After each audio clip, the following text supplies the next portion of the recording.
Hello student, how are you? I think you are guys fine. ठीक है। मेरी नमस्ते सभी बीकॉम थर्ड ईयर स्टूडेंट को। And now we should start your the new subject is economic law.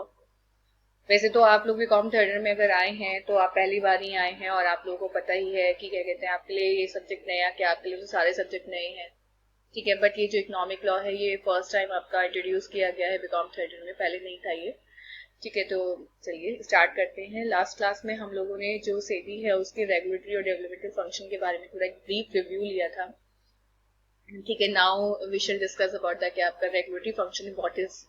क्योंकि मैंने आप लोगों को उस दिन ये भी बताया था कि जो स्टॉक एक्सचेंज होता है उसको रेगुलेट करना, उसकी सिक्योरिटीज को रेगुलेट करना। ठीक है, ये वाली बात मैंने आपको बताई थी। उसके बाद जितने भी इंटरमीडिएट होते हैं, इंटरमीडिएट के बारे में हम लोगों ने डिस्कस किया था। ठीक है, क्या कहते हैं आपका, and promoting and regulating self regulatory organisation. Self regulatory organisation होते हैं, ठीक है, जो अपने आप को खुद ही रेगुलेट करते हैं। एसओज जिन्हें बोला जाता है, self regulatory, SROs, self regulatory organisation है। ये बहुत सारे ऑर्गेनाइजेशन है जो क्या कहते हैं अपने आप ही, जैसे कस्टोडियन हो गए, डिपॉजिटरी हो गए, ये सेल्फ रेगुलेटरी ऑर्गेनाइजेशन है। इनका खुद का अपना रेगुलेशन है उसमें। क्योंकि डिपॉजिटरी के लिए डिपॉजिटरी एक्ट बना हुआ है तो उसका सेबी से कोई लिंक नहीं है, बट एग्जैक्टली उसकी सारी एक्टिविटी किससे जुड़ी होती है, पब्लिक से जुड़ी होती है। तो अल्टीमेटली सेबी को उसके एक्टिविटी में रोल प्ले करना पड़ता है। क्योंकि जहां पर जैसे कहना कि मनी की बात आती है तो आरबीआई पीछे पीछे भागा भागा आता है। इसी तरीके से अगर किसकी बात आती है, पब्लिक इंटरेस्ट की बात आती है, तो जो उसके मेन फंक्शन है वो ओवरलैप हो जाते हैं सेबी के। ठीक है, तो ऑटोमेटिकली जितने भी डिपॉजिटरी वगैरह इन लोगों को किसकी बात माननी पड़ती है, सेबी की बात, मतलब सेबी की डायरेक्शन के अकॉर्डिंग चलना पड़ता है। उसके बाद प्रोहिबिटिंग इनसाइड ट्रेडिंग, ये हम लोगों ने डिस्कस किया था इनसाइड ट्रेडिंग के बारे में। ठीक है, कि इनसाइड ट्रेडिंग को प्रोहिबिट करता है, ये भी सेबी के ही रेगुलेटरी फंक्शन के अंदर आता है। जिसमें मैंने आपको बताया था कि पेनल्टी कितनी है आपकी, 25 करोड़ रुपए तक की, अगर कोई भी इनसाइडर पकड़ा जाता है इन्फॉर्मेशन लीक करने में, या पता चल जाता है कि क्या कहते हैं इसने इन्फॉर्मेशन लीक की थी कंपनी के बारे में, या फिर substantial acquisition of share and take over of company. बिल्कुल सही बात है, इसके लिए तो बल्कि सेबी का टेक ओवर कोड बना हुआ है, बहुत इंपॉर्टेंट है। ये अभी 2011 में क्या हुआ था आपका, क्या कहते हैं इफेक्ट में आया था, मतलब 30 अक्टूबर 2011 को आया था।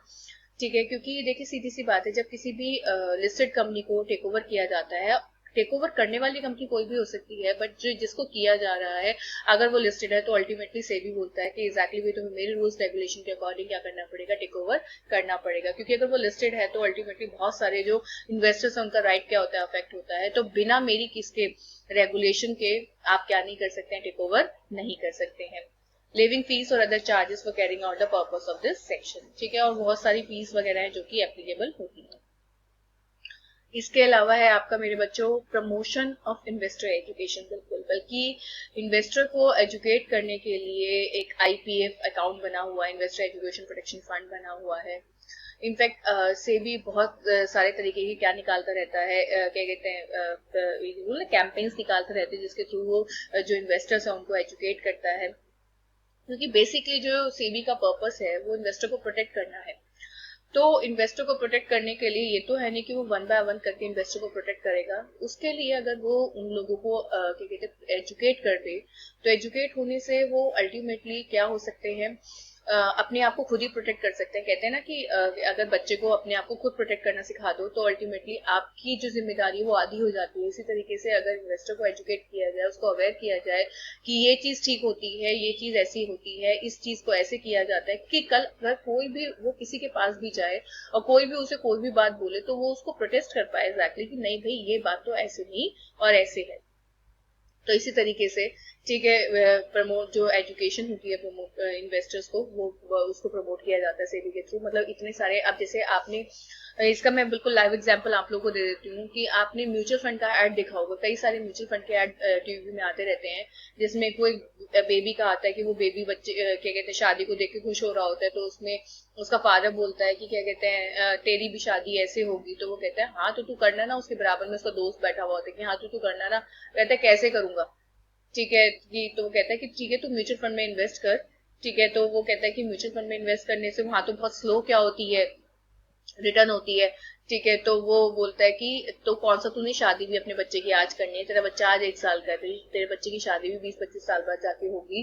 ठीक है, तो अल्टीमेटली तब तक तो तुझे म्यूचुअल फंड में बहुत अच्छा रिटर्न मिल ही जाएगा। तो बाद में लास्ट में वो म्यूचुअल फंड के एड में बोलता है कि जो भी म्यूचुअल फंड है ये किसके रिस्क के अधीन है, तो जो भी करे वो क्या करे, क्या कहते हैं सोच समझ कर करें, तो वो आपको अवेयर करके चलते हैं। जैसे कि वही कहना कि जब हम कोई अल्कोहलिक चीज वगैरह खरीदते हैं, तो टबैको खरीदते हैं, तो उसको साफ मेंशन होता है कि this is injurious to your health, तो वो आपको मेंशन करके चल रहे हैं, वो आपको अवेयर करके चल रहे हैं कि ये आपकी सेहत के लिए हानिकारक है। उसके बाद भी अगर आप उसको कंज्यूम कर रहे हो तो this is your part of आपका नेग्लिजेंस, ये किसी और की गलती नहीं है। तो इसी तरीके से इन्वेस्टर को एजुकेट करके चला जाता है, क्योंकि देखिए हमारे दो कंसेप्ट है, caveat emptor, let the buyer be aware, ठीक है, बट कैविट वेंडर भी है। आ रही मेरी बात समझ में, जहाँ पे let the seller be aware, मतलब दोनों को ही क्या करके चलना पड़ेगा, आपका अवेयर होकर चलना पड़ेगा। ट्रेनिंग ऑफ इंटरमीडिएट, देखिए सीधी सी बात यही है कि जो इंटरमीडिएट होते हैं सेक्शन 12 के अंदर, वो सेबी के पास रजिस्टर होते हैं, ठीक है। अब उनको सिक्योरिटी मार्केट में, चाहे वो प्राइमरी मार्केट हो चाहे वो सेकेंडरी मार्केट हो, उसमें किस तरह से वर्क करना है, this is all the part of concern of SEBI, कि वो अपने इंटरमीडिएट को, जिनको वो इंडिपेंडेंट होने का सर्टिफिकेट प्रोवाइड कर रहे हैं, उनको ट्रेनिंग भी प्रोवाइड करें। तभी तो उनकी डिग्री के साथ ये अटैच होता है कि अगर आप इतना टाइम का एक्सपीरियंस लेकर आएंगे तो ही आपको क्या किया जाएगा, अलाउ किया जाएगा, वरना अलाउ नहीं किया जाएगा एज ए इंटरमीडिएट वर्क करने के लिए। कंडक्टिंग रिसर्च एंड पब्लिश की information useful to all market participant, बिल्कुल सही बात है।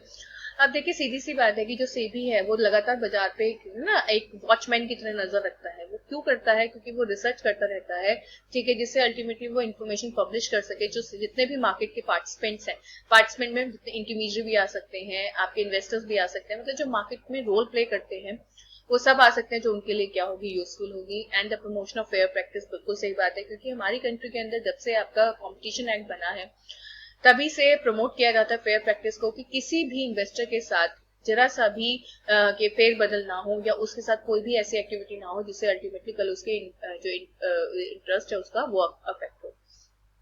And promotion of self regulatory organisation, वो तो जब से मोदी जी ने बोला ही है कि जितने भी सेल्फ रेगुलेटरी ऑर्गेनाइजेशन को खोला जाए। क्यों, क्योंकि अल्टीमेटली सेल्फ रेगुलेटरी ऑर्गेनाइजेशन खोलने से जब आदमी अपने आप को बाउंड फील नहीं करता है तो वो ज्यादा अच्छे से डेवलप और अपने आप को ग्रोथ कर पाता है, ठीक है। वो इसीलिए कि प्रमोट किया जा रहा है उनको कि आप अपने आप को खोलें, बट स्टिल जो रूल्स एंड रेगुलेशन है उसके अंदर रहकर ही क्या करें, काम करें। इसके बाद क्या आता है आपका, सीधी सी बात है, अब बात आती है रोल ऑफ सेबी। यस, जो सेबी होता है मेरे बच्चों, उसका पूरा रोल होता है रूल्स एंड रेगुलेशन बनाने में। अब ये रूल्स एंड रेगुलेशन किसके रिगार्ड में बनाता है, जितने भी इंटरमीडिएट हैं, सबसे इंपॉर्टेंट तो स्टॉक एक्सचेंज। क्योंकि देखिए सीधी सी बात यही है कि जितने भी अदर इंटरमीडिएट हैं, जैसे मर्चेंट बैंकर हो गया, डिबेंचर ट्रस्टी हो गया, राइटर्स हो गया, इन सबके रोल तो इतने ज्यादा जुड़े हुए नहीं है इन्वेस्टर्स के साथ। इनका तो पता टाइमिंग रोल होता है, देन खत्म। पर जो स्टॉक एक्सचेंज है उसके साथ तो परमानेंट जुड़ा हुआ है इन्वेस्टर्स का इंटरेस्ट। तो इसीलिए ही जो सेबी होता है वो रूल्स एंड रेगुलेशन प्रिपेयर करता है, किसके लिए, स्टॉक एक्सचेंज के लिए।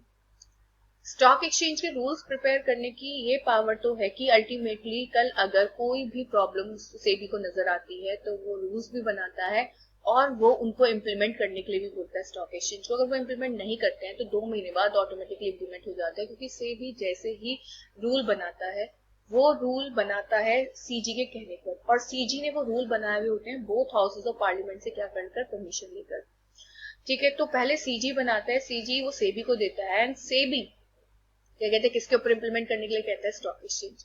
अब स्टॉक एक्सचेंज क्या कहते हैं उसको अगर नहीं मानता है तो डेफिनेटली उसकी रिकॉग्निशन विड्रॉ की जा सकती है, और अगर वो मानता है, ठीक है, तो उस केस में अगर ठीक है समटाइम अगर कई बार हम रूल्स बना देते हैं बट वो प्रैक्टिकल फीजिबल नहीं होते, तो ठीक है आप रिकमेंडेशन दे सकते हो सेबी को कि इस रूल में अगर ये फेरबदल हो जाएगा तो एग्जैक्टली इसको इम्प्लीमेंट करना ईजी हो जाएगा।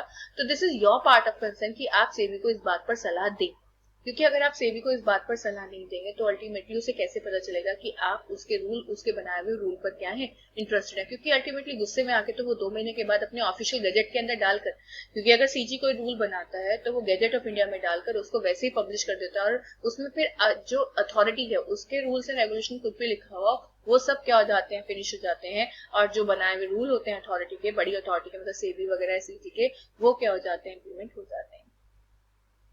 उसके बाद to educate broker and investor, yes definitely, कि भाई जो सेबी है उसका कंसर्न ना केवल इन्वेस्टर को एजुकेट करना है, ठीक है, एडुकेट करना है, बल्कि ब्रोकर्स को भी करना है। क्योंकि देखिए सीधी सी बात है, तभी तो आपको अगर मैं अपना टाइम बताऊं, अगर मैं सिक्योरिटी मार्केट में आज से नहीं, मुझे 15 साल हो गए सिक्योरिटी मार्केट में, that time I was only क्या कहते हैं, I was only 20 years old, ठीक है.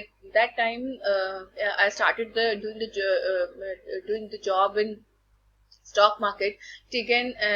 And definitely that time the all the procedure is completely physical and the क्या पे नंबर 2 सब कुछ की ब्रोकर अपने अकाउंट में ही सब लोगों से डील करवाता था.